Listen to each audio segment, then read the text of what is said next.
Quando a gente pensa exatamente em monitorizar em realizar a monitorização da ventilação mecânica e em aprender a ventilação mecânica, a gente tem que entender que o que é fisiológico é expor o nosso pulmão à ventilação normal, à nossa respiração normal.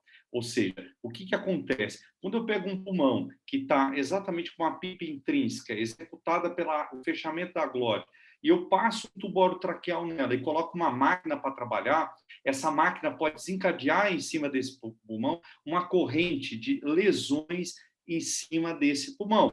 Isso vai gerar, ao longo do período de energia que esse pulmão é exposto por tempo, lesões da microvasculatura pulmonar e da microarquitetura pulmonar. Então, ventilação mecânica, pessoal, ela não é isenta de risco. Ela traz complicações e traz vários problemas inerentes a essa ventilação. Então, conectar o paciente ao ventilador já começa essa cascata. Por quê? Quais são os fatores que podem levar esse pulmão lesionar ao longo do período? Não é 1 hora, né, 40 minutos de anestesia ou de ventilação mecânica que pode trazer essa lesão, mas sim horas expostas em um grupo de paciente de risco.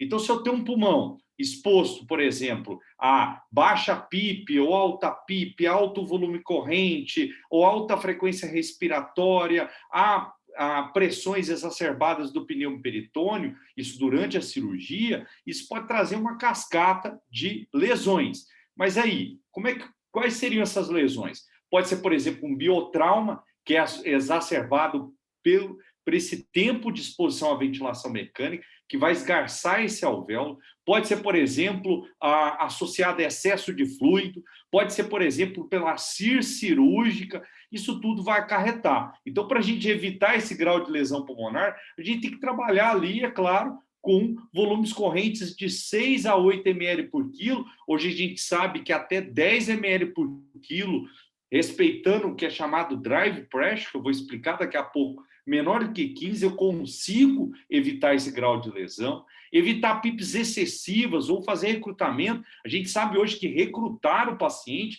ele tem que ter a sua indicação muito individualizada e não generalizar e recrutar todo mundo, né? E não trabalhar também com baixa PIP. A gente sabe que trabalhar com baixa PIP também gera esses problemas. Mas uma coisa bem legal que a gente tem que imaginar é que a ventilação espontânea, isso ao longo de muito período, num pulmão que já é lesado, ela também gera uma lesão induzida pela ventilação. É a chamada PSIRI, chamada lesão auto-infligida pelo paciente. A PSIRI pode acontecer, por exemplo, quando eu tenho um paciente que já tem um pulmão ruim. Imagina você pegar um paciente já no começo de uma SARA ou de uma TRA, que também desencadeia a SARA, ou ele tem, por exemplo, um DPOC grave, e você deixa ele em ventilação espontânea por longo período. Esse ciclo vicioso da ventilação espontânea, sem emprego de PIP ou sem emprego adequado de volume corrente, gera uma pressão negativa na pleura que vai gerar inundação desse alvéolo e vai gerar toda uma cascata de inflamação. Isso nós vimos nos pacientes COVID. Eu tenho o braço da terapia intensiva e a gente via muito isso. Era um paciente que hoje tinha 15% do pulmão comprometido e, ao longo do período, ele usando alta fração inspirada de oxigênio, ele ficava com alta frequência respiratória e alta tiragem intercostal. Aí, ele, no outro dia, ele já tinha 70% desse pulmão comprometido, exatamente por colapso dessas vias alveolares. Então, uma coisa que eu posso trazer para vocês é o seguinte: entubar um paciente, desconectar ele da ventilação, deixar um tubo orotraqueal nele, que a gente chama de sem PIP, zipá-lo, pode gerar lesão de via aérea. Então, cuidado com essas anestesias tópicas e deixar o paciente zipado, porque você pode gerar já um risco acentuado de atelectasia em cima desse doente. E foi bem interessante nesse estudo que foi feito com uma tomografia com emissão de pólen, foi usado um reagente de glicose aonde tem inflamação. E o que foi visto? Quando eu pego um pulmão, tiro a PIP dele e encho esse pulmão com um volume corrente muito alto, isso daqui foi pulmão de ovelha, durante 16 horas, olha como esse pulmão foi se tornando cada vez mais inflamado na região dorsal. Então, isso é uma problemática. Ventilação não é isenta de risco. Se você acha que é simplesmente pegar os ajustes do ventilador, que estava desde ontem, do 18º paciente da cirurgia, e manter naquele paciente, você está gerando lesão nesse pulmão. E aí, às vezes, a gente imagina que essa lesão alveolar, ela é homogênea, né? Na verdade, ela é heterogênea. Eu vou tentar mostrar aqui uma microscopia que foi feita em pulmão de rato, exato, e um pulmão de rato normal, e um pulmão de rato exatamente com evolução para ARDS, que eu vou chamar de SARA, para ficar uma linguagem bem rápida, que não é o termo adequado, a gente sabe que o termo adequado é ARDS, e um pulmão ali com PIP excessivo e volume corrente muito alto. Olha que legal. O que vai acontecer com esse pulmão? Olha como que é o alvéolo de um pulmão normal. Desse, a gente imagina aquele saquinho, né?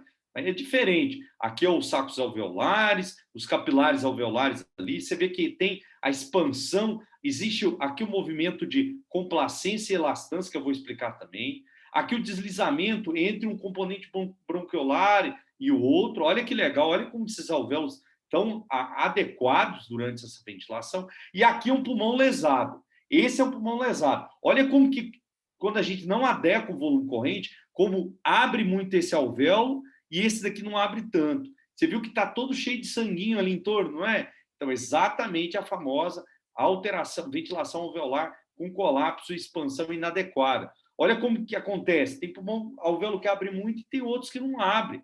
Por isso que a gente não pode meter PIPs excessivas sem antes achar a melhor drive pressure desse paciente.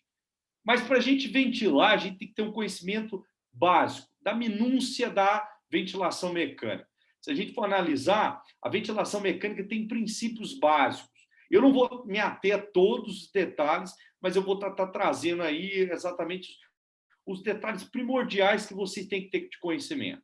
Os modos ventilatórios principais que nós temos são quais? São controlado, que a máquina trabalha do começo ao fim. O paciente, eu brinco até com o pessoal, é o momento que o paciente é entregue, ele é preguiçoso, ele não faz esforço nenhum. Quem trabalha para ele, exatamente, é a máquina. Ele tem bloqueio neuromuscular ou ele está sedado profundamente. Ele não tem, o volume que eu estou dando é o volume que está sendo executado. Em VCV, por exemplo, a pressão está sendo mantida em PCV. Então, ó, o assistido controlado é o seguinte, é quando ele começa a ter esforço de pensamento, falar, agora eu vou trabalhar um pouquinho. É aquele momento em que ele começa a respiração, ele não dá conta de atingir a pressão, a máquina trabalha para ele. Ou os espontâneos, que também entra num componente assistido, quando ele não dá conta, mas seria exatamente o trabalho executado pelo paciente em si. O modo ventilação controlada, o que vai ser isso? O ventilador, a máquina, lembre o seguinte, existe uma distância aí que não pode ser exacerbada, que é entre o ventilador e seu cérebro, porque essa distância sendo muito alta, você lesiona o pulmão do paciente. Então, lembre, a máquina trabalha, mas você que tem que ajustar a máquina, tá bom? E se você não ajustar ela, ela lesiona o pulmão. Então, o que é o modo ventilação controlada? O ventilador ele vai realizar todo o processo da ventilação, independente da vontade do estímulo do paciente. É o momento que ele está preguiçoso e ele não vai deixar, ele vai ganhar do paciente. A frequência respiratória que é programada será a frequência respiratória total, aquela que você está empregando nesse doente. Esse é um exemplo de modo de ventilação controlada, onde eu tenho aqui exatamente as pressões estabelecidas, fluxos mantidos em cima desse paciente, sem alteração, sem presença, por exemplo, de esforço inspiratório, sem presença de alterações da pressão, certo? O modo assistido controlado permite ao paciente disparar a fase inspiratória. Então, o que vai acontecer? O paciente começa e a máquina termina. E eu tenho que ajustar essa sensibilidade. Se eu ajustar essa sensibilidade, eu consigo ajustar o meu volume corrente. A frequência que eu estou colocando lá, a frequência total, que vai ser do sistema respiratório, é a frequência programada, quanto eu programei de frequência, mas aquela que o paciente foi assistido. Então, o paciente que vai determinar a frequência, não é a máquina, é o paciente, porque tem esforço dele envolvido. Então, resumindo o modo básico, o que eu tenho? eu tenho exatamente o seguinte, eu tenho o modo controlado e o assistido controlado. No modo controlado, eu tenho aqui um exemplo de ventilação VCV, onde eu tenho pressão variativa e volume corrente mantido. Ou seja, esse paciente ele não consegue trabalhar em momento algum, que trabalha a máquina. Observe que durante toda a fase apresentada na curva de pressão, tempo, não existe esforço do paciente empregado. Na curva de baixo, eu tenho exatamente o quê? Eu tenho a presença de um esforço inspiratório. Ele começou e a máquina aqui termina o restante. Esse é um exemplo de modo assistido controlado. Ou seja, começou e a máquina terminou. Modos básicos, tá bom. Mas como é que é a ciclagem? Essa ciclagem, pessoal, ela pode ser a tempo, quando eu penso em PCV. Ou ela pode ser a volume, quando eu penso em VCV. Rememorando, então, o modo relacionado com que determina o início da fase inspiratória. A ciclagem, ela se relaciona exatamente com o que determina o final da fase inspiratória e começo da expiratória. Então, vai ser o seguinte, se há tempo ou volume controlado. Então, o que é a ciclagem a volume? É quando o volume inspiratório ele atinge um valor pré-estabelecido. Você vai lá e fixa esse volume corrente. É o que acontece, por exemplo, no modo VCV. É o modo mais utilizado por nós durante a nossa ventilação. Então, é a ciclagem mais utilizada por nós durante a nossa ventilação mecânica. A ciclagem a tempo é exatamente o seguinte: eu vou fixar um tempo, 1,2, 1,5 segundos, com uma pressão pré-fixada. Então, eu vou lá, vou ajustar esse tempo, durante 1,5 segundos, eu vou empregar uma pressão de 20 centímetros de água. Isso vai gerar um volume corrente, que é variativo, diferente do VCV, que o volume corrente é fixado, mas a pressão é variada. Aqui a pressão é fixa, tá bom, pessoal? E ciclagem a volume seria exatamente a ciclagem estabelecida no modo, na ciclagem a PCV, que a gente acaba utilizando também. Esse é uma ciclagem em volume controlado, onde eu tenho exatamente o quê? 3 curvas que são básicas que vocês têm que guardar. Seria a curva de volume, tempo. Volume e tempo. É quanto de volume é estabelecido. Eu fixo 450 ml. Eu vou ter aqui esse volume fixado durante todo o período. Quando esse volume não está adequado em modo VCV, pode ser o quê? Vazamento. Vou explicar daqui a pouco. Observe que o fluxo é mantido, porém as pressões elas são variadas. As pressões variam de acordo com o volume empregado. Então, em VCV, a minha pressão varia. Então, vamos lá. Se eu pegar aqui 3 momentos em que eu ajustei o volume corrente em VCV, eu tenho aqui um paciente ventilado a 500, com fluxo mantido, e observo que nesse paciente a 500 ml de volume corrente, no modo VCV, na ciclagem a VCV, eu vou ter exatamente uma pressão alveolar aqui que está em torno de 15. O azul é a pressão alveolar. O vermelho é a pressão de pico, que eu vou esclarecer com detalhes à frente. Observe que a partir do momento que eu dobro ou aumento 50% desse volume corrente, observe que aumenta a pressão alveolar desse paciente. O que está acontecendo nesse paciente? Provavelmente eu estou gerando hiperdistensão alveolar. Isso está gerando um aumento de um componente chamado drive pressure. Observe que aqui, antes eu tinha uma pressão de platô, que é equivalente da pressão alveolar, que era 15, e uma PIP de 5 empregada. Aqui é o componente de PIP, PIP intrínseca, extrínseca, é a máquina que está dando. Se eu pegar a PIP, o platô menos a PIP, eu tenho a drive pressure. Antes aqui estava em torno de quanto? 15 menos 5, 10. Aqui eu aumentei esse volume corrente para 750, eu tenho agora uma platô de 20 com uma PIP de 5. O que aconteceu? Eu aumentei essa drive pressure para 15, está bem no limite. Isso pode gerar hiperdistensão alveolar. Ciclagem a volume é um dos modos mais utilizados na ventilação mecânica invasiva. A meta é o seguinte: eu vou entregar um volume corrente programado a esse paciente, respeitando tempos ins e fluxo inspiratório. Qual a vantagem? eu consigo garantir o volume corrente. E não precisa de uma vigilância tremenda se aquele volume está ou não sendo tendo variações durante o período. Em PCV eu tenho esse problema, principalmente em videolaparoscopia. As desvantagens que a gente pode apontar, por exemplo, ele não leva em conta a pressão gerada com a entrega do volume corrente. Então, por exemplo, isso é um dado interessante em relação também a VCV. Se eu tenho um vazamento, eu não consigo garantir a oferta de volume corrente nesse doente. Então, você está com aquela máscara laríngea mal acoplada, muitas vezes é melhor ventilar em PCV. E pressão controlada. A diretiva primária de PCV é o seguinte: é manter a pressão no nível pré-determinado até o tempo inspiratório. Eu ajusto um tempo inspiratório, aquilo ali vai ser o tempo em que eu vou entregar um fluxo com uma pressão fixada.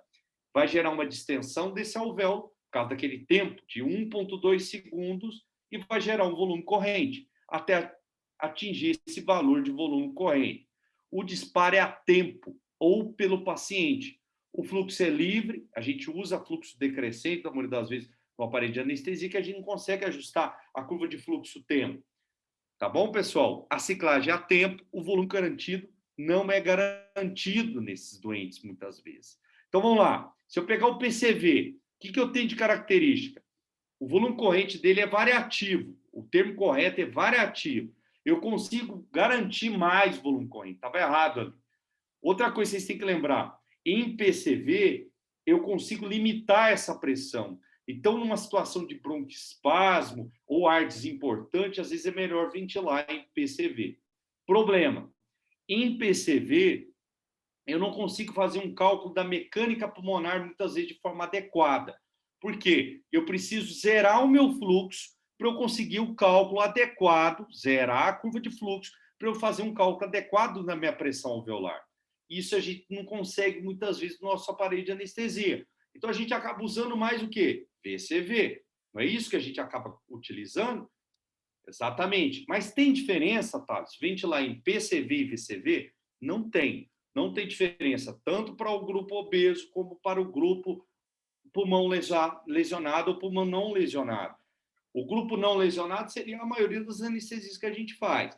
O grupo lesionado seria o grupo com ARDS. O grupo, por exemplo, com presença de patologias que podem levar a lesão, DPOC, pacientes, por exemplo, obesos, gestantes.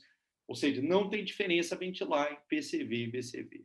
As vantagens seriam o seguinte: PCV permite manter a pressão limitada nas vias aéreas durante a fase inspiratória. Olha uma característica aí para o paciente em broncoespasmo. Permite a estimativa da drive pressure platô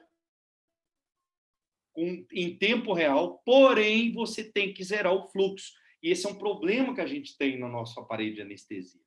O fluxo e volume corrente deles são livres, varia muito. Cuidado com PCV em videolaparoscopia. Por quê? Se eu insuflo o pneu, antes de insuflar o pneu peritônio, eu estou trabalhando com uma pressão inspiratória de 18, com um tempo inspiratório de 1,2 e eu tenho um volume corrente de 450. Insuflou o pneu peritônio, eu vou ter aumento da impedância alveolar. Então, eu vou precisar de mais pressão para gerar um volume corrente adequado. O que vai acontecer? Eu vou ter uma queda desse volume corrente com aquela pressão que eu estava utilizando. Aí eu vou lá e aumento, boto para 25. Botei em 25, consegui o volume corrente adequado. Desinsuflou o pneu peritônio, aquela pressão de 25, agora está gerando 1.000 ml de volume corrente. Então tem que ficar de olho, constante, e ela compensa vazamentos. Por isso que eu estava falando que é interessante a sua utilização por exemplo, na utilização de pacientes com máscara laríngea. Ela não consegue garantir todo o volume corrente fixado. Então, pode ser baixo, pode ser excessivo. Cuidado com videolaparoscopia.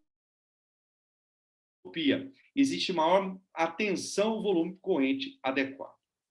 Se vocês querem guardar uma das curvas mais importantes na ciclagem a volume, é a curva de pressão-tempo. Por que a gente tem que ter conhecimento dessa curva de pressão-tempo? Porque dessa curva eu vou tirar a maioria dos nossos diagnósticos. Então, o que vai acontecer?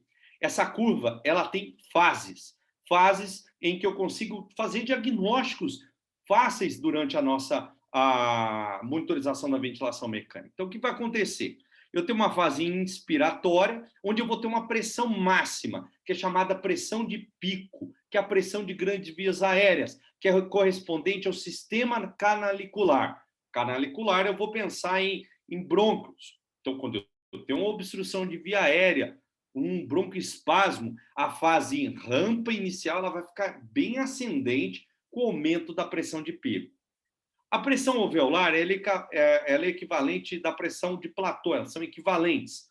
Para se calcular a pressão alveolar, eu tenho que fazer uma pausa inspiratória.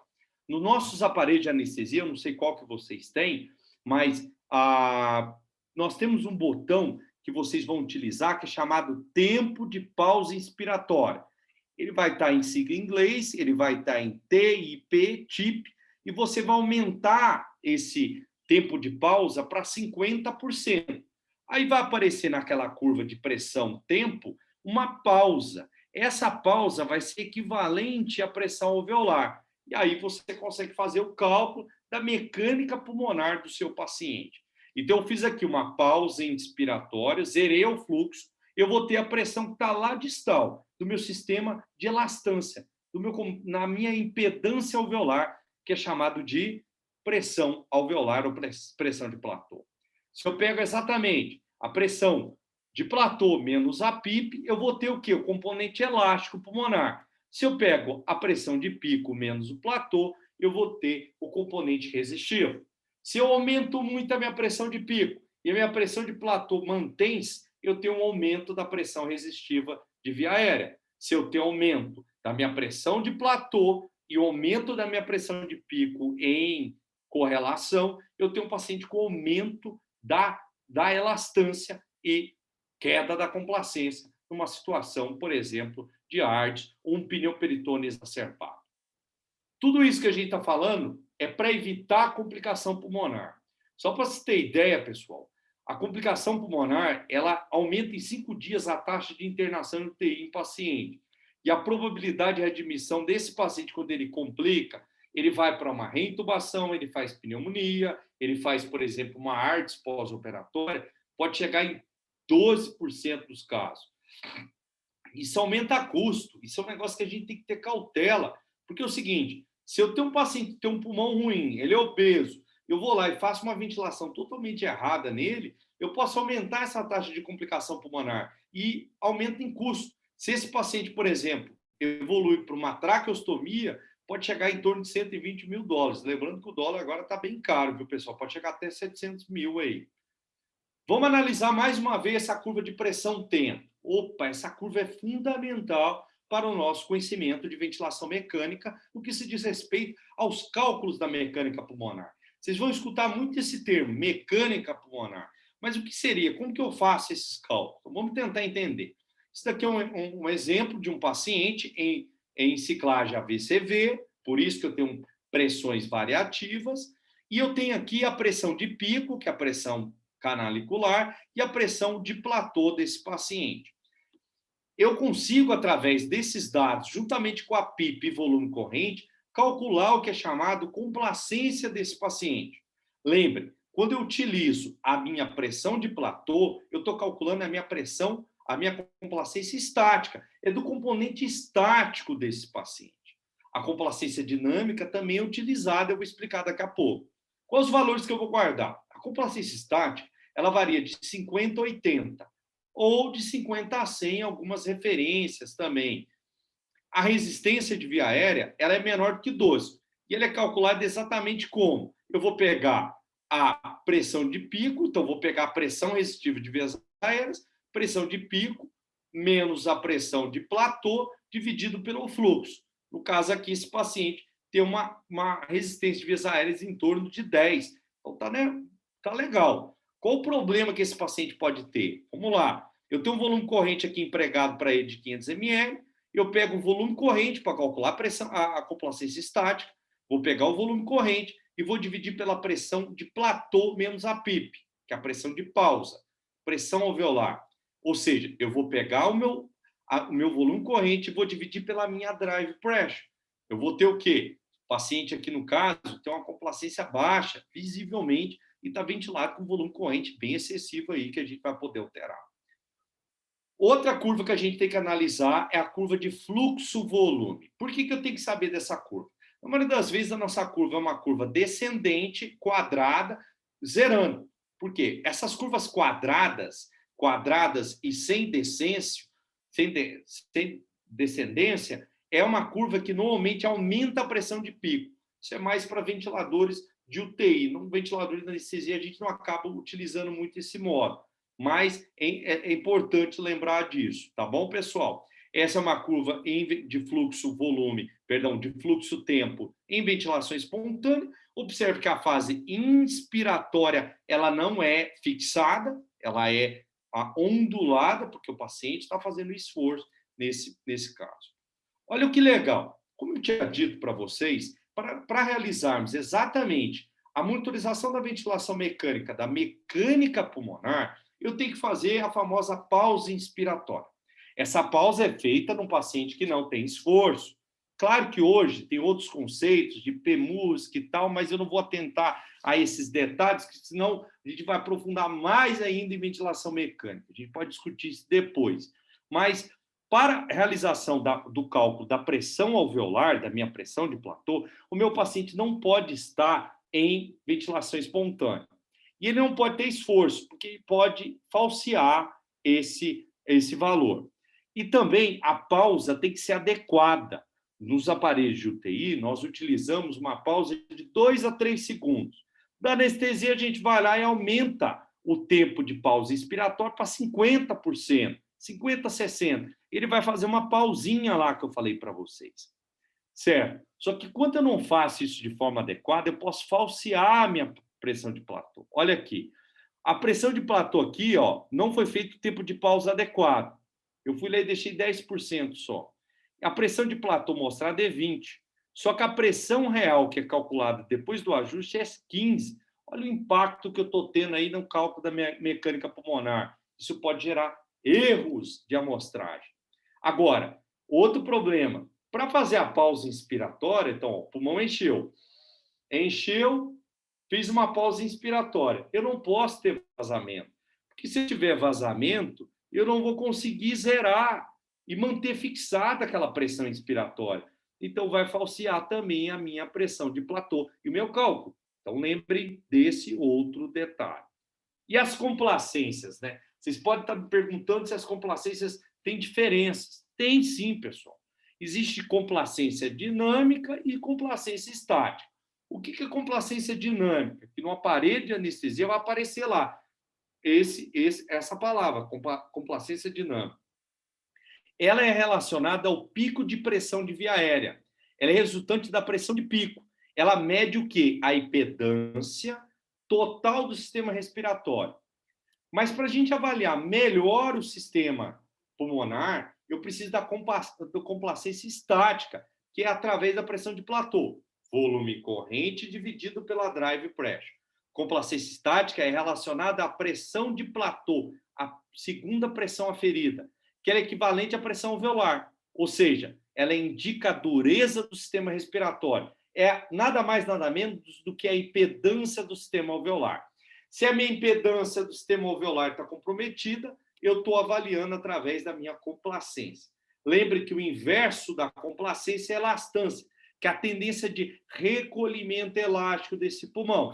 Quando eu tenho uma elastância alta, eu tenho um pulmão com tendência alta a colapso, e a complacência dele vai ser baixa, é o inverso.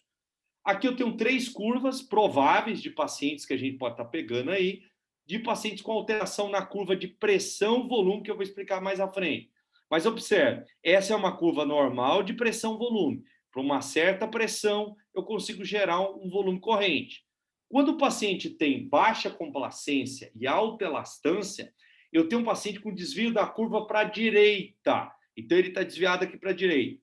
Quando eu tenho um paciente com alta complacência, que é o enfisematoso, o idoso aqui, ele está desviado para a esquerda, tá bom? Primeiro caso, aqui eu tenho uma curva de pressão-tempo. Vamos analisar essa curva de pressão-tempo. Durante a fase inspiratória, nota-se uma pressão de pico exacerbada e uma pressão de platô que está estabelecida, está fixada, está em torno de 14, menor que 20, por exemplo. Se a gente for analisar, esse paciente provavelmente tem um aumento de resistência de vias aéreas. É aquele paciente que tem uma pressão de pico de 47, uma pressão de platô, por exemplo, de 18. Quanto que vai dar mais ou menos num fluxo de 60 litros por minuto? Vai dar em torno aí de uma resistência de vias aéreas de 20 a 30, está bem alto nesse doente. Quando o paciente tem comprometimento, por exemplo, da impedância alveolar, o que vai acontecer? O platô sobe. Mas, Thales, o pico também subiu. Sim, sobe todas as pressões. Só que essa diferença ela é menor. Eu tenho aumento da impedância alveolar do sistema respiratório. E o que vai acontecer? Eu tenho provavelmente um paciente com aumento da elastância, com redução da complacência nesse doente. 3 casos apresentados aqui, ó. Eu tenho um paciente com resistência de vias aéreas de 8, menor que 12, e uma complacência de 60. Tá legal. Esse outro paciente aqui, se a gente for ver, ó, se a gente for calcular aqui, ele tem, ó, uma pressão de pico de 23, ele tem uma pressão de platô de 13. A complacência desse paciente está mantida, mas observe que a resistência desse paciente está aumentada. Provavelmente é um paciente com asma ou um broncoespasmo. O outro paciente é um paciente com aumento da impedância alveolar. É um paciente com elastância alta, complacência baixa, que é o paciente que tem um platô alto. Esse paciente aqui provavelmente é um paciente que tem exatamente uma ARDS comprometida. Se eu estou falando tanto de drive pressure, para que serve isso? A drive pressure é uma pressão, exatamente a pressão elástica. Eu estou medindo exatamente a pressão elástica pulmonar. Quando essas pressões estão aumentadas, acima de 13, 15, eu tenho um alto risco de complicação pulmonar e mortalidade. Mas isso partiu de pulmões lesionados, de pulmões com SARA. Então, o professor Amato, brasileiro, fez um estudo exatamente coletando dados de pacientes ventilados com alto volume corrente, baixo volume corrente, alta PIP e baixa PIP, e analisou que pacientes que tinham a drive pressure acima de 15 tinham um odds ratio acentuado de mortalidade. Então, aumenta a mortalidade do grupo com drive pressure acima de 15. Então, vocês já sabem calcular a drive pressure. Isso também é válido para o paciente cirúrgico. Drives acima de 13 e 15 estão associados ao aumento de complicação pulmonar. Pronto. Qual outra curva eu vou analisar durante a minha análise de ventilação mecânica? É os loopings, curvas e loopings. E nos aparelhos novos, nós temos essa tecnologia e ela ajuda muito no nosso diagnóstico. Curvas e loopings são fundamentais. Por exemplo, essa curva aqui é a curva de pressão-volume. Como é que ela se inicia? Ela se inicia exatamente como? Com uma fase inspiratória e uma fase expiratória. A primeira fase dela, pessoal, é uma fase que tem que vencer e preencher aqueles alvéolos que estão colapsados. Quando o meu paciente tem atelectasia mantida, essa curva é desviada para a direita e a gente nota uma dificuldade dela sair daqui do chão, da base dela. Então, ela tem uma fase de atelectasia, de recrutamento, que a gente pode falar, uma zona de segurança, que é essa zona azul que eu coloquei aqui, e uma zona que, quando está mais apiculada, quer dizer que eu estou com hiperdistensão, quer dizer que eu estou com alta pressão alveolar exercida, eu estou dando um alto volume corrente para o pulmão que não cabe aquele volume corrente empregado.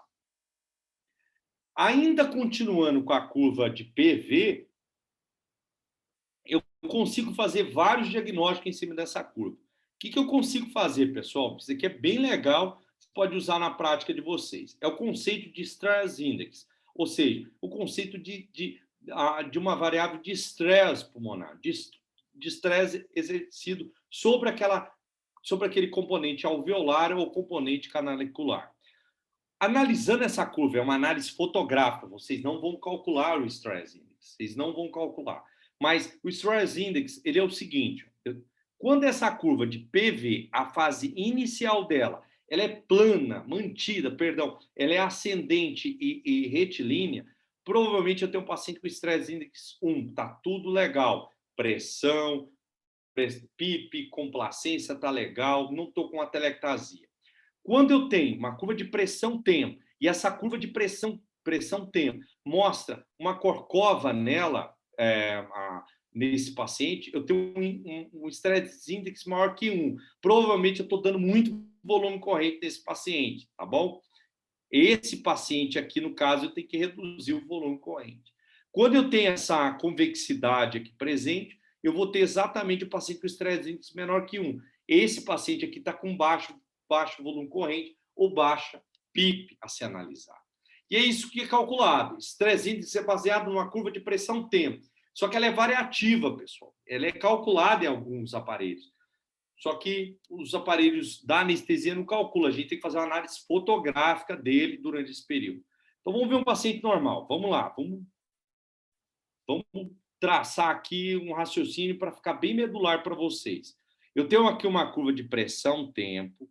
Analisado, eu tenho uma pressão de pico. Eu tenho uma pressão de platô aqui calculada. Essa é a PIP empregada aqui, provavelmente a PIP de 5.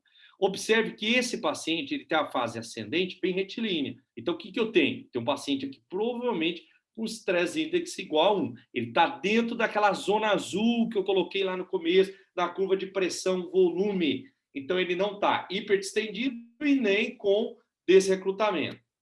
Agora, olha esse paciente. Olha como mudou a Corcova aqui. Olha como mudou essa fase inicial. Ou seja, está meio gordinho aqui, não está? O que eu vou pensar? Eu vou pensar que esse paciente tem um stress index menor do que 1, provavelmente por não recrutamento adequado. Ou seja, eu posso pensar que ele está precisando de PIP. Hoje eu tive um paciente exatamente assim, obeso. E o que eu vou pensar quando eu estou dando muito volume corrente? Aquele paciente, por exemplo, que tem fibrose pulmonar, artrite reumatoide, e vai fazer uma simples colisté. E aí você vai lá e mete, por exemplo, 10 ml por quilo de volume corrente nele, e aquele pulmão não comporta adequadamente. E ele mostra essa curva aqui, ó. Essa curva exatamente com a alteração com esse vale aqui presente, ó. Essa alteração aqui, ela é correspondente ao stress index maior que 1. Baixa teu volume corrente ou sua PIP aí. Aqui exemplos práticos foram feitos exatamente modelo animal. Eu tenho aqui um paciente com PIP de 8, um stress index em torno de 0,75, um platô de 20. Observe que o stress index dele é menor que 1. O que o colega fez? Ele foi lá e deu PIP, deu uma PIP alta. Observe que o stress index aqui reduziu, ele aumentou, perdão, está próximo de 1, correspondente ao paciente que teve melhora daquela atelectasia que ele estava tendo. Mas o paciente de baixo, o porquinho de baixo, ele tem exatamente um stress index maior que 1. Provavelmente esse paciente está com o pulmão hiperdistendido. E a gente observa uma pressão de platô de 35. O que eles fizeram? Reduziram a PIP e o volume corrente, provavelmente. Eles fizeram até aqui o teste, colocando esse porco em ZIP, quer dizer, sem PIP.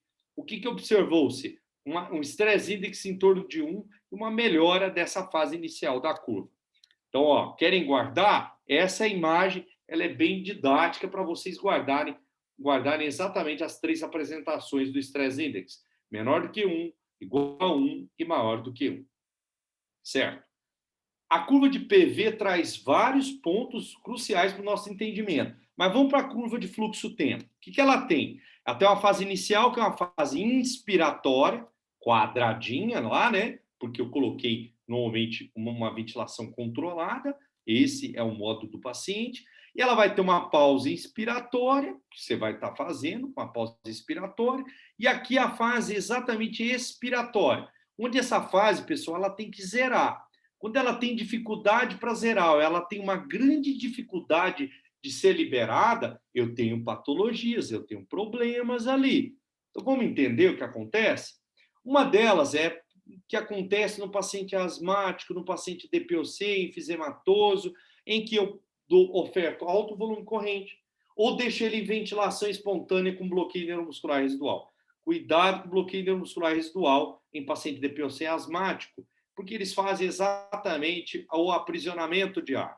Ou seja, olha essa curva de fluxo-volume, fluxo-tempo. Fase inspiratória, legal. Fase expiratória. O traçado aqui em pontinhos pretos seria o que seria normal. Ó. Zeraria aqui. Mas não, pessoal, não está zerando. O que está acontecendo? Está aprisionando. Mas está aprisionando por quê? Qual a causa desse aprisionamento? A causa aqui, pessoal, provavelmente é autopipe. Esse paciente está aprisionando e gerando autopipe.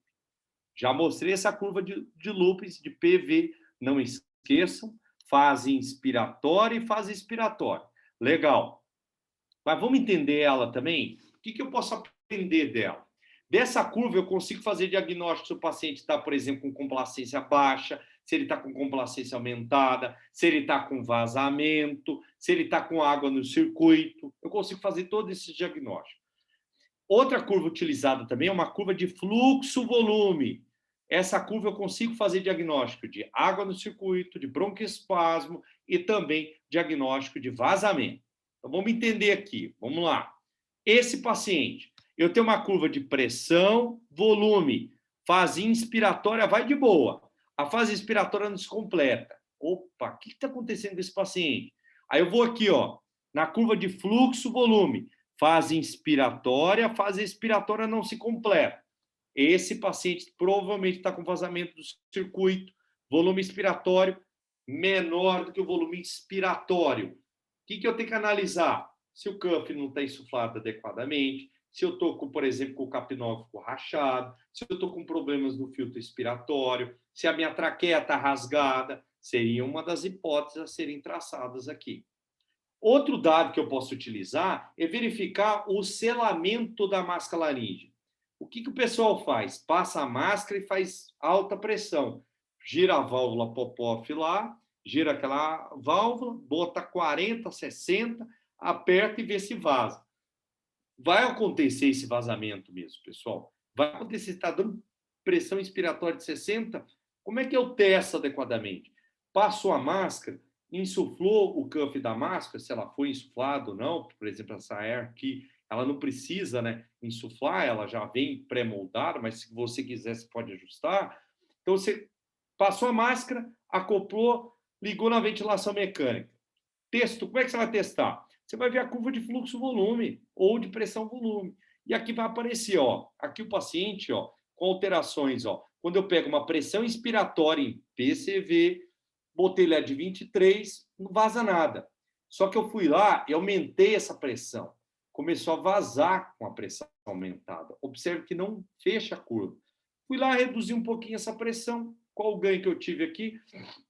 Exatamente uma pressão inspiratória de 26 aqui nesse doente, onde eu mostro exatamente um vazamento pequeno de 10 ml. Não tem nada a ser feito. Ainda com essa curva de fluxo, volume, eu consigo também fazer diagnóstico de um paciente que está com alto PIP.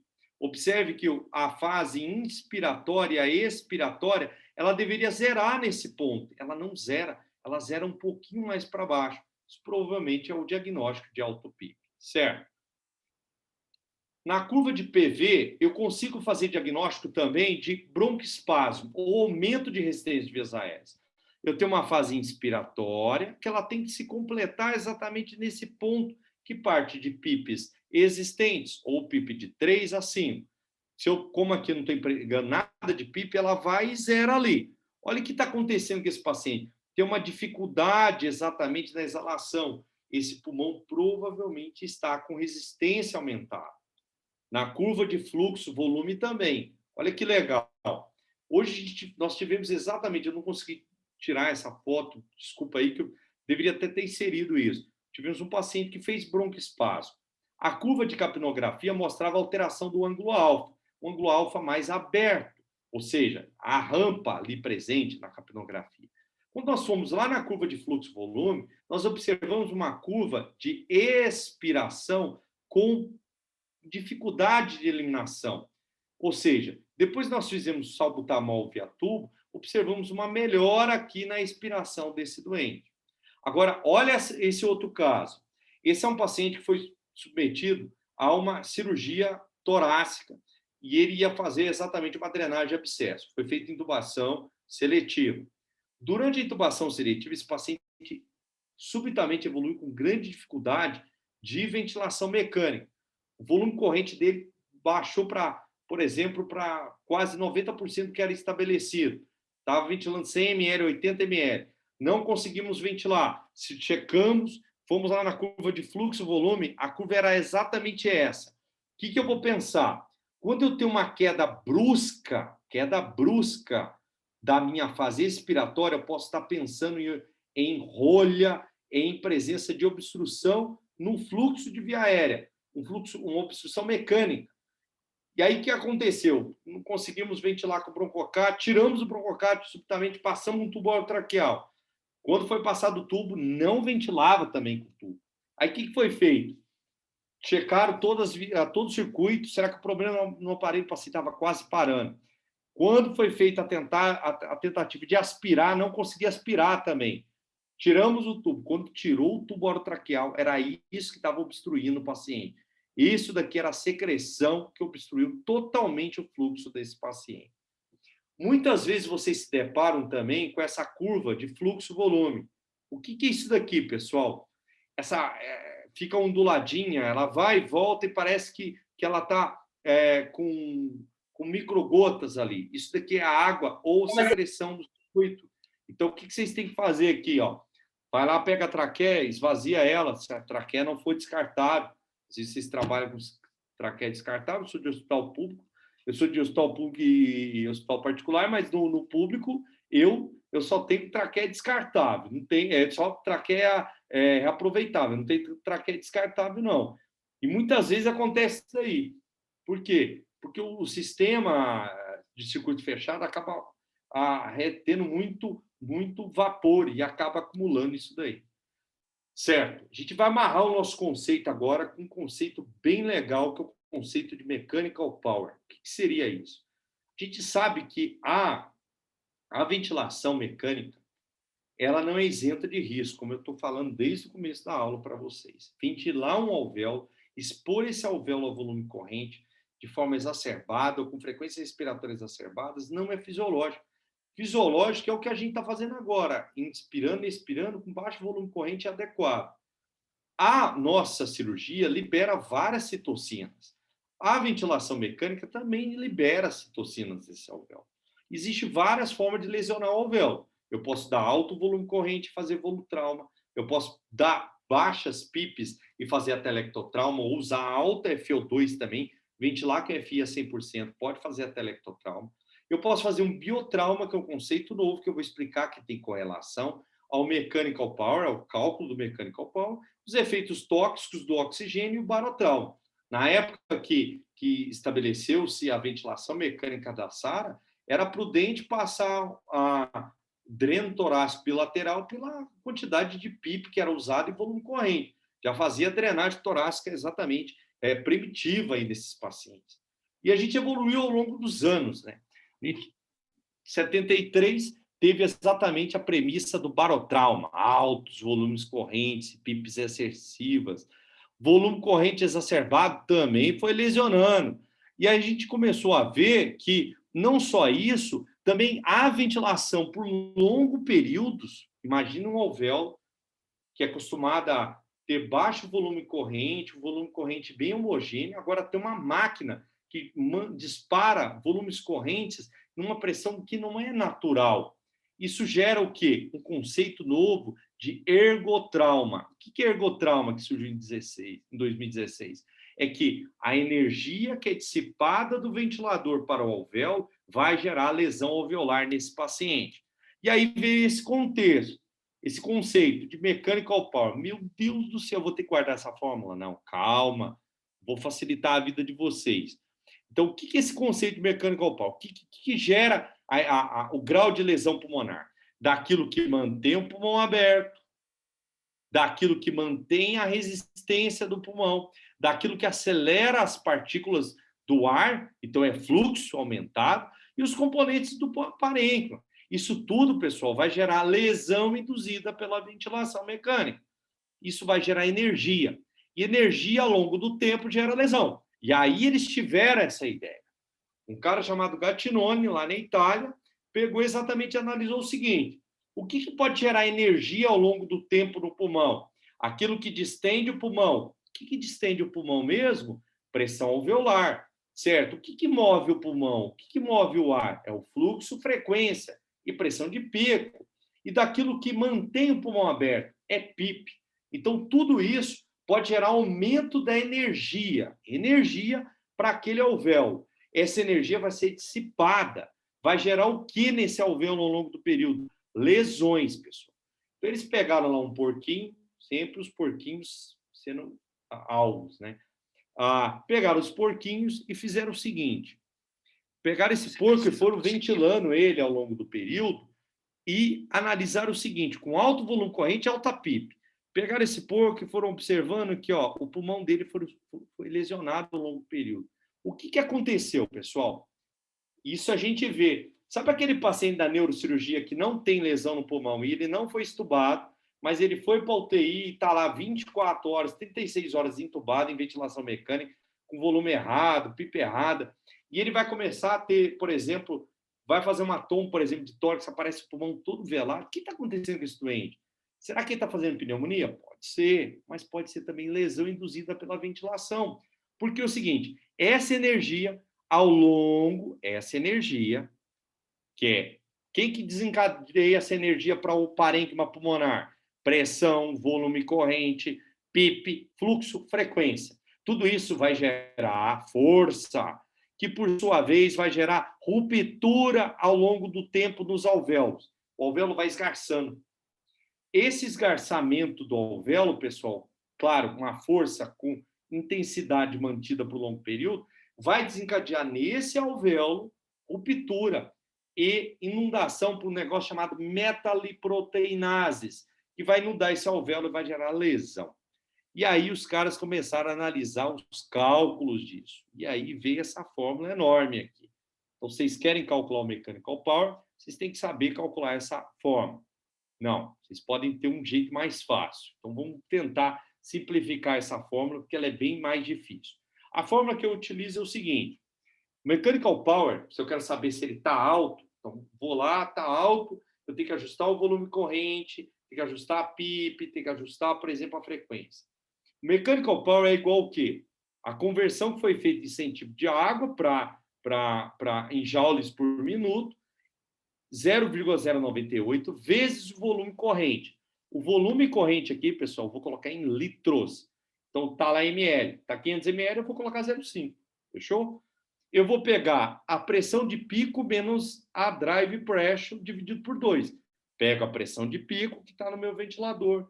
Vou pegar a drive pressure e vou dividir por 2 vezes a frequência. Ou seja, aquilo que mantém o pulmão aberto, aquilo que mantém o fluxo de ar e aquilo que distende o pulmão está aqui inserido na forma do mechanical power. A minha intenção, pessoal, é manter isso menor do que 17 joules, certo? Vamos colocar coisas práticas? Vamos lá, vamos tentar calcular isso daqui. Vamos pegar aquele caso que eu coloquei lá no começo, em que eu falei que o paciente estava com a complacência baixa, né? E com volume corrente provavelmente excessivo. Eu peguei aquele caso lá na minha curva de PV e fiz o cálculo. Eu tenho aqui volume corrente de 500 ml, eu tenho aqui a minha pressão de pico de 40, eu tenho a minha pressão de platô de 30 e eu tenho a minha frequência respiratória de 22. O que eu fiz? Peguei lá o volume corrente dele, 500 ml, a 0,5 litros. Vou pegar o volume corrente, vezes a pressão de pico é 40, menos o quê? A drive pressure. Quanto que é a drive pressure desse doente? É 25, pessoal. É a pressão de platô menos a PIB. A PIB é 5.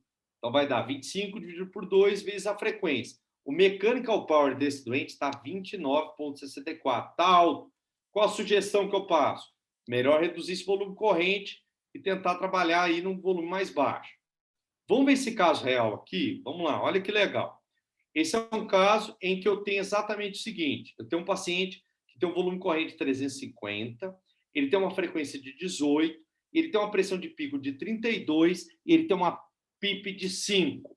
Eu fui lá e calculei, fiz a pausa inspiratória, no aparelho de anestesia eu faço diferente, beijo no botão TIP lá de pausa, fiz uma pausa aqui de 2 a 3 segundos, tenho aqui meu platô, eu já falei para vocês, a câmera está tampando, mas ele é 18, e aí eu fui lá e calculei o mechanical power desse paciente.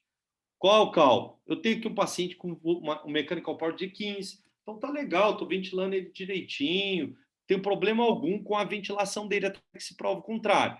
Lembrando que precisa de mais validações ainda no mechanical power.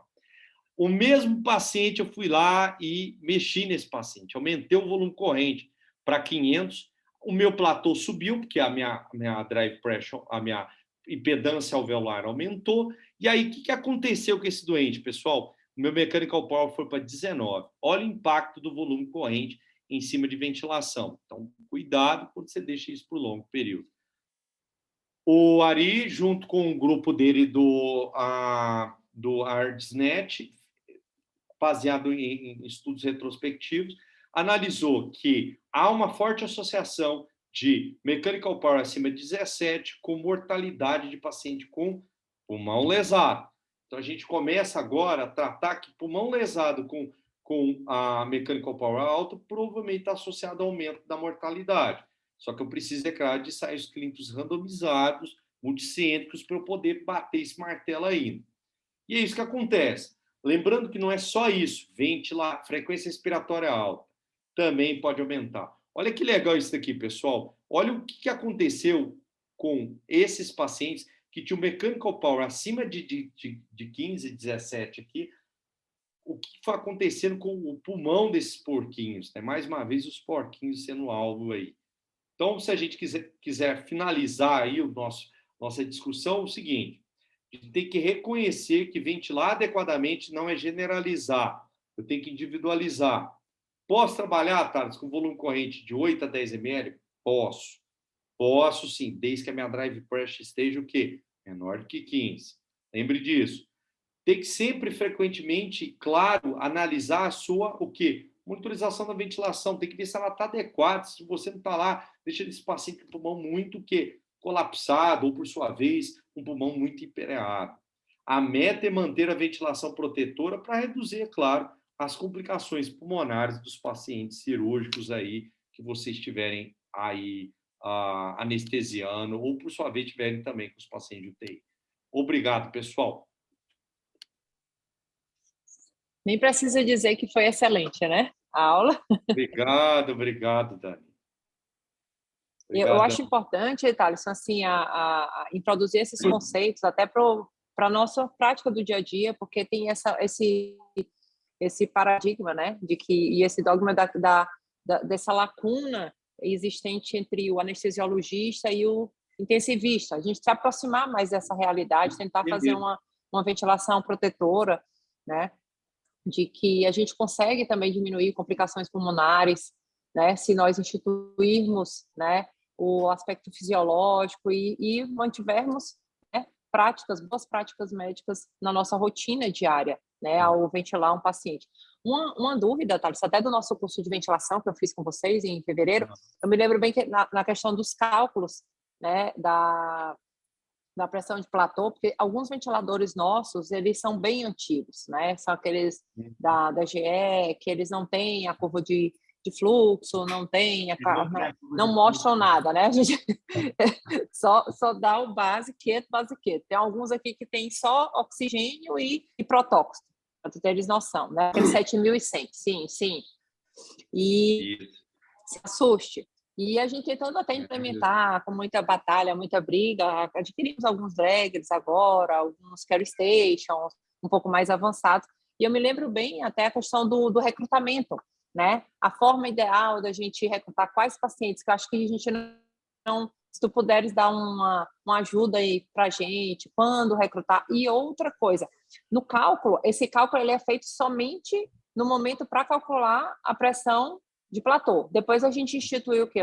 Uns 10 a 20% de tempo?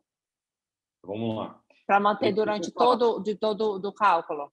Então, para calcular a pressão de platô, vocês vão ter que ir lá no aparelho de anestesia de vocês, vocês vão lá naqueles botõezinhos de baixo, ele vai ter um botão tempo de pausa. que é TIP, tempo de pausa inspiratória. Vai naquele botão, procura ele. Você vai colocar essa pausa em 50%, 50, 60. Sim. Não deixe isso durante todo o período. Aí você vai ter o platô. Aí, o que o aparelho dá? Tem aparelho que não te dá o nome platô, ele te dá a P média. Eu lembro da residente, gente, eu ficava doido disso, eu ficava muito pé da vida, porque eu falava, gente, aonde que está esse platô nesse aparelho que eu não estou achando? Aí, com muito custo, eu vi aqui que aquela P média é o platô. Então, ele te dá aquilo. Não é uma coisa muito acurada, mas é o que a gente tem de norte nesses aparelhos. Por exemplo, aquele Fábios Plus ou Fábios... Plus, o GS, né? Ele tem. é aquele que é o basicão da drag. Seria essa forma. Agora, como recrutar? Um dos maiores erros do recrutamento é fazer o recrutamento com o esvaziamento da bolsa. O que a galera faz?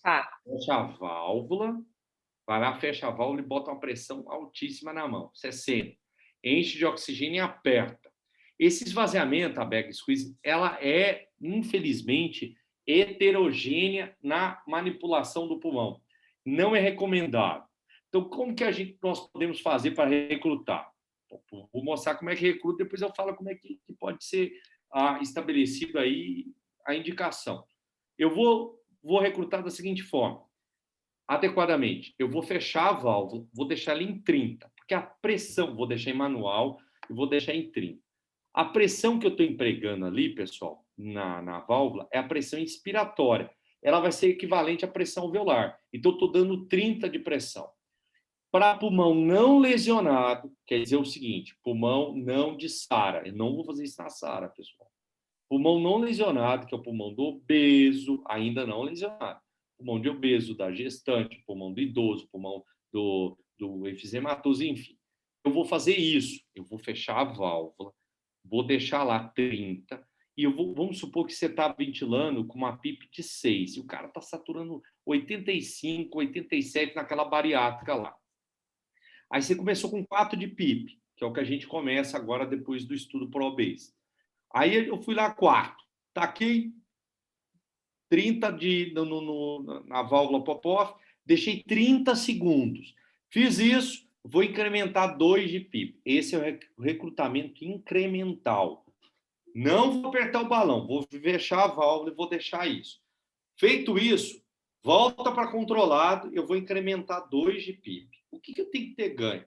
Eu tenho que ter ganho de complacência e tem que ter redução da drive pressure, porque esse cara estava com o pulmão provavelmente colapsado. Certo? Thales, eu não sei fazer isso, não quero fazer isso, quero fazer de um jeito diferente.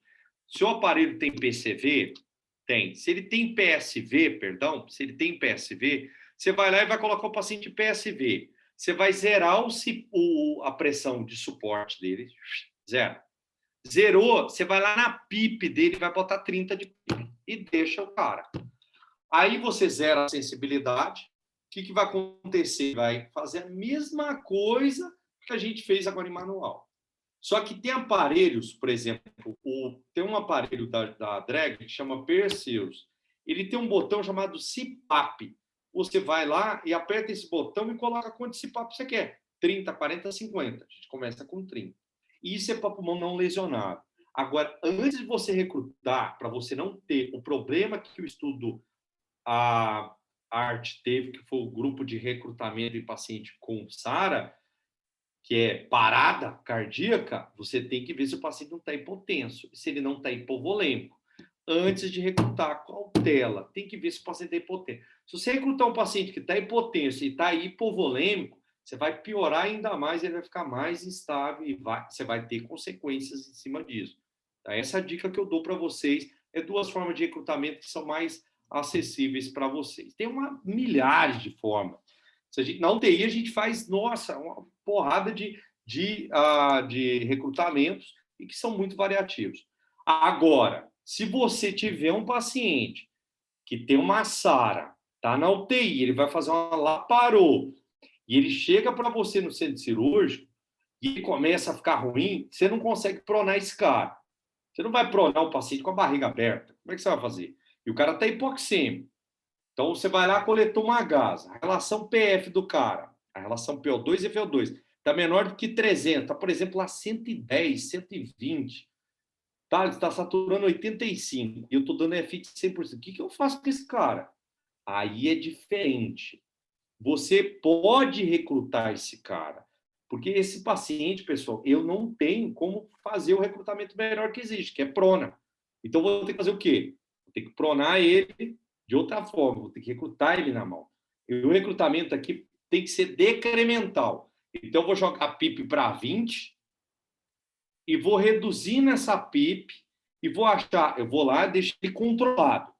Aí, em VCV, faça tempo de pausa inspiratório, deixa ele com FI 100%, joga a PIP para 20, vou fazer o seguinte, vou decrementando essa PIP e vou achar a melhor PIP naquele momento, vai ser aquela que tiver o menor drive pressure. Exemplo, eu cheguei numa PIP de 16 e o paciente tem agora uma drive pressure que está em torno de 21. Eu joguei o paciente com uma PIP de 14 e a drive pressure dele foi para 13. Qual a menor PIP para esse doente? 14. A drive pressure caiu. Então, eu vou deixar ele nessa drive pressure. Olha, se é recrutamento, deu uma aula de recrutamento para vocês. É tudo isso daí. E forma de recrutar ou não recrutar o pulmão. Seria isso daí, Não, pessoal. viu, Thales? Porque a nossa realidade, eu queria até te mostrar, eu estou aqui dentro do centro cirúrgico, é assim, ó, um dos aparelhos que a gente tem é esse, né, que é o 9100, que inclusive a gente nem tem, ó, outros, mais definições para a gente tentar instituir, entendeu? Uma pausa. Ah, ele entendeu? Não tem. E aí, às vezes, tipo, esse é a única aqui, coisa ó. que a Peraí, gente tem. Volta aqui, foca na tela aí, chega bem perto da tela. Olha aqui, essa daqui ainda tem a curva de fluxo, de pressão, aqui, ó. né, por tempo. Primeira, deixa na tela, ó. Primeira, segunda, terceira. Esse daqui é o quê? Pmax ou Ppausa? Pmax, máximo. Tem. Não tem. Aí, tem. Aqueles. Ó, eu vou te mostrar aqui tem um mais antiguinho aqui também, né? Que é o 7100. E a gente tem, agora a gente já adquiriu uns, eu vou mostrar a realidade, que a gente quer aprender tudo, né, Eugênio? Da nossa realidade. Já melhorar tudo. Tem esse aqui, tá, Alisson, que é o da GE, né? Esse aqui também. Esse aqui é um dos melhorzinhos que a gente tem, que esse a gente consegue fazer, né? Deixa eu só abrir aqui o tempo dele. Ele já mostra aqui o que ele tem. Que esse aqui, ó, a gente consegue, eu tenho uma configuração, né? Que aí eu consigo botar a pausa inspiratória. Né? Que aí, nesse caso, eu ponho em 50, né? Para calcular. 50. Ah lá, ele faz o cálculo. Aí vocês têm que calcular. Não, esse faz. Esse faz.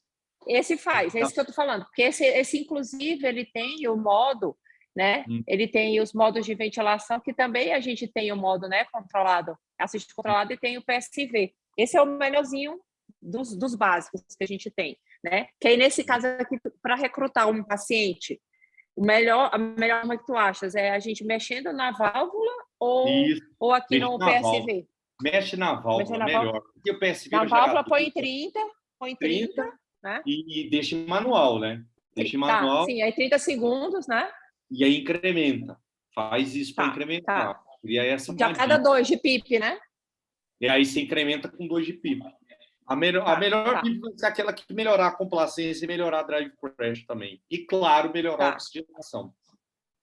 Que a gente agora até adquiriu o Fábio. Pessoal, a gente adquiriu agora o Fábio. A dica que eu dou é o seguinte: não começa com PIP de 10. Teve um estudo aqui, que é o ProObis, que é um estudo... Participei. Você participou aí, ó. Essa danada participou. Esse estudo foi legal, pessoal. Ele foi divisor de água, porque é o seguinte: todo mundo achava que tinha que ventilar obeso sempre com PIP alta, que reduzia a complicação pulmonar. E ele não mostrou isso. O grupo alto PIP e baixo PIP não teve diferença.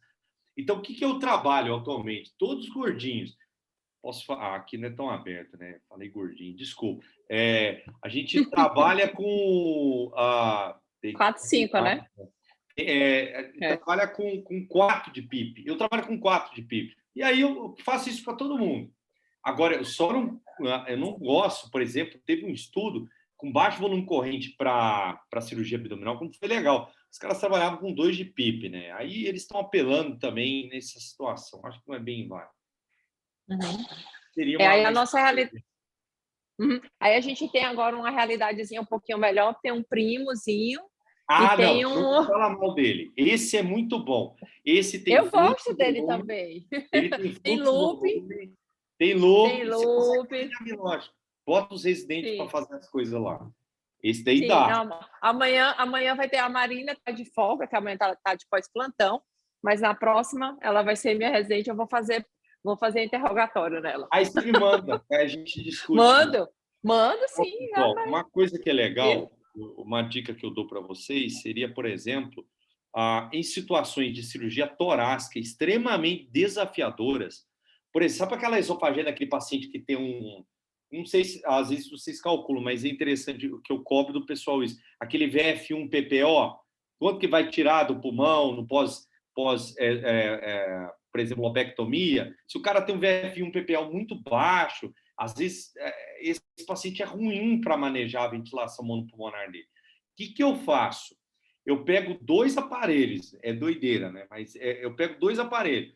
Ele fica na monopulmonar, o pulmão dependente, eu ventilo no aparelho de UTI. O pulmão de cima, eu pego o meu aparelho da anestesia e eu faço um CPAP com ele. Se vocês não tiverem CPAP. Você pega a válvula pop-off, conecta ali e deixa ela em 30. O Perseus que eu tenho lá no servidor, que é a tua antiga casa, né? Que é lá, nega origem agora. O servidor do Estado, nega não, ela tem orgulho de ser de lá também. O servidor, ele tem um aparelho chamado Perseus, e ele tem um botão chamado CPAP. Aí eu pego o CPAP e deixo contínuo. Quando eu fizer uma nova esofagea, eu vou mostrar isso para vocês. É muito legal, porque eu ensino para o residente o ventilador de UTI, ele aprende a manejar, que fica no pulmão de baixo, no pulmão de cima fica o ventilador nosso mesmo. Só que tem que fazer venosa, Tá. pessoal, porque o ventilador de UTI não dá para usar o A vaporizador. gente faz muito aqui, tá? O meu grupo faz, hoje é o grupo que mais faz esofagé, a gente faz em decúbito ventral, né? Seletiva. Só que o aparelho que a gente tem é só esse. A sorte nossa, muito grande, é que o cirurgião é muito hábil. Ele faz em 4 horas, 4 horas e meia. O esofagé por vídeo, pele a pele. Pele a Isso pele. é o fator. É muito bom. A minha 15 horas, 14 horas. Nossa. Não. Não. Aqui não. Nossa, residente fazendo. Não, claro. E as obesidades nossas também, é 40 minutos. Agora ele está começando a fazer bipartição, refazer, né? E fazer o SADS, que é aquela reconversão, fazer um bypass em cima do antigo sleeve, entendeu? E aí demora um pouco mais, mas o máximo que demora são 2 horas. Ó, a dica que eu dou, então, quando for esofagia do paciente com alto risco de complicação pulmonar, tenta fazer isso. Pede o ventilador da UTI, pede o cara lá da Gaso para instalar ele. Se for aquele Bennett, ele é melhor ainda. O Bennett é o melhor ventilador de UTI. Mas tem um aqui que é muito bom também, ele é bem bonitinho. Pega esse ele bota no pulmão de baixo e bota esse seu aí como ventilador do pulmão não dependente de cima. Nossa, você consegue fazer as curvas tudo certinho e manejar bem a ventilação desse doente. Ai, que bom. É uma estratégia aí, tá bom, pessoal? Ótimo. Alguém tem alguma pergunta, gente? Deixa eu liberar o Thaleson, que aí depois a gente vai fazer online. Eu tenho uma pergunta rapidinha. Vamos fazer online. Vídeos online. Ele tá ferrado. Ele mal sabe ele, viu? Aí, na hora que eu estiver ventilando, eu vou fazer... Olha, estou aqui, ó. Olha essa curva. Ai. Bora lá. Pode chamar hoje. Thaleson, é uma pergunta rápida no contexto da cirurgia torácica mesmo. Estou autorizado a calcular o meu volume corrente na ventilação monopulmonar sob o conceito do mechanical power também, ou não? Não tem estudo para isso ainda. Sua pergunta é boa e estão fazendo. Acho que a gente está até participando disso, a gente está coletando isso. Não, a gente não entramos no ProTor, não entramos. Tem um estudo disso, cara. Exatamente, do grupo lá do Marcelo Amato e do Aricer. Eles estão fazendo exatamente isso, o mechanical power na monopulmonar, para avaliar. Não tem ainda... o mechanical power, pessoal, ele ainda é um conceito que está andando ainda. A gente hoje não pode bater o martelo que isso tem acurácia alta para reduzir complicação pulmonar, que ele é um mecanismo extremamente, sabe, é o divisor da complicação pulmonar. Ainda está meio ruim isso, precisa de mais estudo. E para a torácica não tem, mas é prudente você ventilar de forma protetora aquele pulmão de baixo, né? O pulmão dependente ele tem que ser protegido. Tem que trabalhar numa alíquota baixa que você reduz o estresse pulmonar. Na tua prática, você já utiliza ou não? Não. Eu não utilizo porque não tem validação, né, em monopulmonar ainda. Nós não temos essa validação. Eu usei muito Mechanical Power nos Covid. Se Deus quiser, eu não quero usar mais nesse perrengue. Usava muito Mechanical Power. Então, era a regra. Eu passava visita na UTI e eu automaticamente ficava a físio, os residentes da UTI, os residentes da clínica, tudo lá. E eu pegava e falava assim, eu quero os parâmetros básicos da mecânica pulmonar. Eles passavam, eu calculava o Mechanical Power na aula.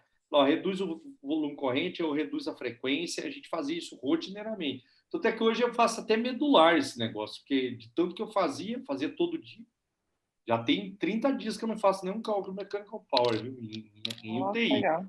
Na anestesia, a gente faz, por exemplo, aquelas cirurgias grandes, e que o pulmão já é ruim. Aí eu começo a realmente tentar melhorar essa Mechanical Power. Só você guardar aquela fórmula. Eu esqueci teu nome, que não está aparecendo aqui. Seu nome é? Eugênio. Ah? Eugênio. Eugênio. Isso. Aqui eu estou com acesso da